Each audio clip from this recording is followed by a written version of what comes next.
Uh, Assalamualaikum warahmatullahi wabarakatuh. First of all, thank you very much for the invitation to attend the 6th International ASSAM Islamic Union this Model Congress. I really appreciate that. I'll be speaking on the topic of rethinking national and UMMATIC security in the light of the new global disorder. In this paper, I would like to discuss the subject of the security of the global ummah, or what I simply call UMMATIC security. Let me be clear on what I mean by global ummah and UMMATIC security. In our present world, both ideas of global ummah and UMMATIC security need to be examined afresh and to be understood anew.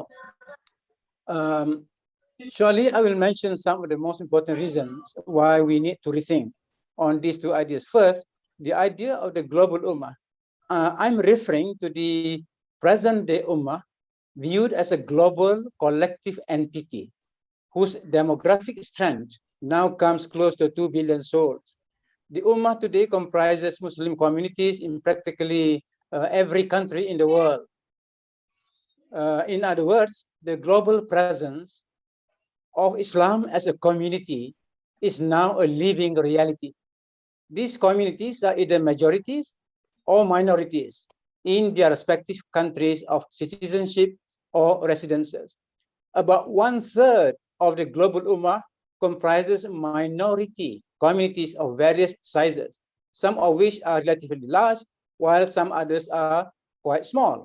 But big or small, all of them are important to the global ummah, since they can contribute in their respective ways to its overall civilizational health and prosperity.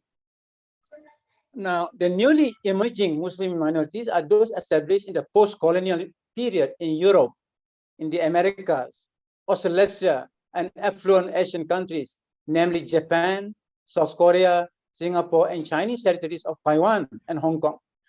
The presence of Muslim minorities in significant numbers in the advanced and affluent countries, especially the large ones, such as in the United States, France, Britain, and Belgium, is one of the most important developments in post-colonial history of the Ummah. This development is bound to have both positive and negative consequences for the global Ummah. I have a strong belief that, viewed as a whole, the positive consequences will far outweigh the negative ones.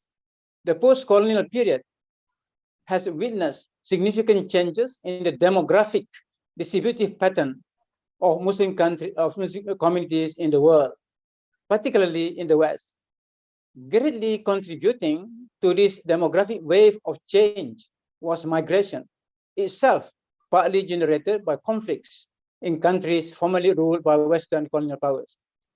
Now, this is the new demographic map of the global Ummah that causes us to rethink about its present socio-cultural order and its future. Two outstanding features of this new demographic reality deserve our special attention and our repeated emphasis here. Feature number one, about 1/3 of the Ummah belong to Muslim minority communities. And feature number two, the steady growth of Muslim communities in the advanced countries. I am arguing here that these two features of the Ummah can help shape its future, as well as the future of the whole humanity in the positive sense. What this means is that the worldwide Muslim minorities, especially in the West, should always be kept in our mind whenever we are discussing the agenda of the global Ummah. Muslim political leaders, intellectuals, think tanks, research organizations, and NGOs need to examine the serious issues that emerge from this new demographic reality of the Ummah, such as Islamophobia and discrimination against Muslims in its various forms. Islamophobia is a real issue. It is happening in the West and in the East. It is one of the main threats and challenges that the Ummah is currently facing, particularly its minority community. Clearly, the Ummah's security, both physical and spiritual, is under assault from many quarters. Notwithstanding our own self-reliance to counter the assault, the nature of the contemporary world is such that we have need of friends and sympathizers outside the Ummah to help complement our own efforts in the pursuit and strengthening of our common security. But we cannot afford to confine our thinking to the issues of threats and challenges alone. We also need to deeply reflect and explore on the potential strength and opportunities for the greater well-being of the Ummah that may be generated by this new reality. Each potential strength for our times and for the future needs to be identified and harnessed.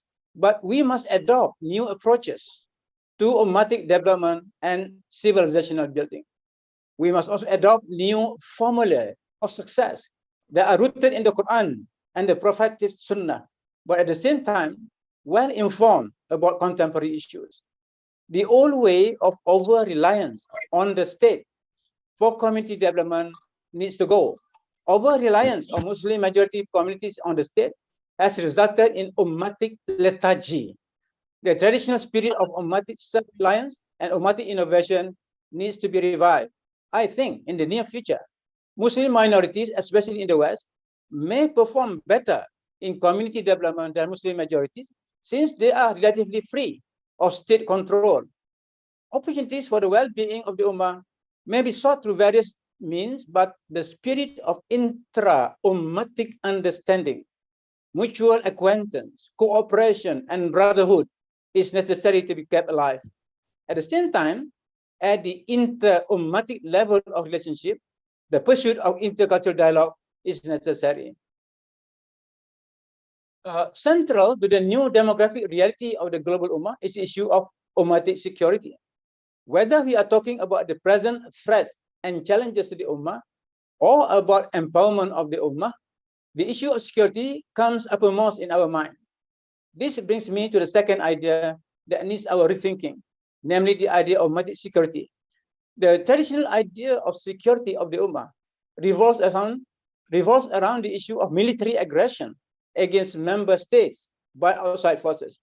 Accordingly, Muslim majority countries conceive of their national security needs primarily in military terms. But the world is rapidly changing due primarily to profound advances in technology.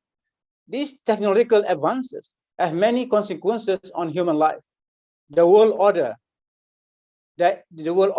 is taking new shapes, be it in the socio-cultural, scientific, technological, or military domains, due to human conflicts almost everywhere in the world, plus the general decline of spirituality, ethics, and morality. The world is becoming increasingly disorderly. The traditional idea of humanness is under threat. The state of the art in technology itself is one of the causes of this decline in spirituality, ethics, and morality. In these circumstances, the Ummah needs to view the issue of security from a broader perspective, as argued by Islam. From the Islamic perspective, the most fundamental form of human security is none other than faith security, security of our Iman. Of course, the Ummah should continue to address the traditional issue of military, economic, and social security, though these challenges are now appearing in new forms. We are now facing food and water security issues, which are viewed as threats to physical human security and well-being. These issues have transcended national boundaries. On these issues, the OIC, the Organization of Islamic Cooperation, as the Ummah's global umbrella organization, has a paramount obligation to effectively deal with them. But the Ummah cannot depend on the OIC alone to address these issues. What more, when it has disappointed them on many occasions and in many issues. Non-governmental global platforms need to arise out of the Ummah's human resources to complement the OIC in the creation of an ummatic global order. It is hoped that this emerging ummatic global order will in turn work with the rest of humanity, especially non-Muslim organizations with similar goals, to help transform the present disorderly world into a more acceptable global order in the light of common universal values and justice. Today's powerful nations, United States of America, Russia, China, European Union, India, and Israel, are exerting themselves through their various regional and global initiatives to shape or influence global developments that will serve their respective interests. They are working hard, either by themselves or in coalition with others, to create a new world order in which each would be a dominant player, if not the sole superpower. Since self-interest is the sole motivating factor of their strategic regional and global initiatives, clashes of interest become inevitable. The Ukrainian war is clearly a consequence of this clash of regional and global ambitions and interests. Unfortunately, the nations of the Ummah are passive to the global political developments that are taking place before their very eyes. Their passivity is going to cost the Ummah dearly, since many of these developments have adverse consequences, even on bystanders, of which the nations of the Ummah are good examples. The security of the Ummah, or Ummati security, in its various dimensions, is likely to be further weakened by the impact of the new phase of rivalry among the big powers. The issue of Ummati security is therefore going to gain new importance in the coming years. This means that Muslim political leaders, scholars, intellectuals must think hard on how best the Ummah should respond to the global changes now happening before our very eyes. I'm arguing that as many individuals and organizations among the global Ummah as possible should come forward to present the case for a new world social order that is safe and just for humanity in accordance with the Quranic ideals. This envisaged world social order is not one that is dictated by the military and economic powers of the day. Rather, it is one that is based on universal principles cherished by all the world's spiritual and religious traditions. The Quran refers to the world order, to this world order, as the middle community, ummatan wasatan. In the Western tradition, this idea of middleness is referred to as the golden mean. The main characteristic of ummatan wasatan is justice. It's justice. The ummah is thus presenting itself to the world in accordance with its own identity that's revealed by Allah Himself. The OIC should adopt the pursuit of the middle community as its agenda in international and global affairs. It should champion this goal as its own international forums and at the United Nations and its various organizations, especially UNESCO. In doing so, the OIC would be remaining faithful to the Quranic idea of ummatan wasatan. Critics may counter that this proposal is just wishful thinking in the context of the present world, but it is the Ummah's moral obligation to help create a new world order based on the idea of the middle path, no matter how difficult it seems to transform it into reality. Yes, many of us have a low opinion of the OIC. At present, it is the Ummah's only hope when it comes to their global aspirations. Notwithstanding its past performance in more recent times, Muslims should continue to give support, material and moral, to the organization. For example, in the wake of the Ukrainian war, which many agree is an armed conflict between US-led NATO and Russia, several Muslim leaders tried to initiate a move towards active neutrality, including the president of Turkey, to active neutrality for the OIC. But apparently, the attempt was nipped in the bud by the Biden administration and the European Committee. Still, Muslim leaders should strive to secure an active neutrality policy for the Muslim majority countries in relation to the conflicts among the world superpowers. Since the OIC, so in light of this, so what options do we have? What options does the Ummah as a collective voice have to address this outstanding security issue? In this presentation, I would like to argue that a new global forum needs to be created that will unite Muslim groups that are addressing issues of Islam and the new world order. The core members of the proposed forum would be the intelligentsia of the Ummah and its civil society leaders. One of the core issues to be addressed by the proposed forum is the need for a new understanding of Ummatic security in the light of contemporary global conditions. Particularly important are the newly emerging issues of human security, of which faith security is the most important. The implications of information and communications technology and artificial intelligence for faith security, implications for faith security are placed at the top of the Ummah's agenda on security issues. Another core issue is what Islam as a religion and as a civilization can contribute to the global agenda for a new world social order in the 21st century. Now, having enjoyed nearly a decade of its existence, ASSAM, so I congratulate the efforts taken by ASSAM, and I hope ASSAM it is well positioned to play a leading role in the realization of the proposed global forum. Now, let me conclude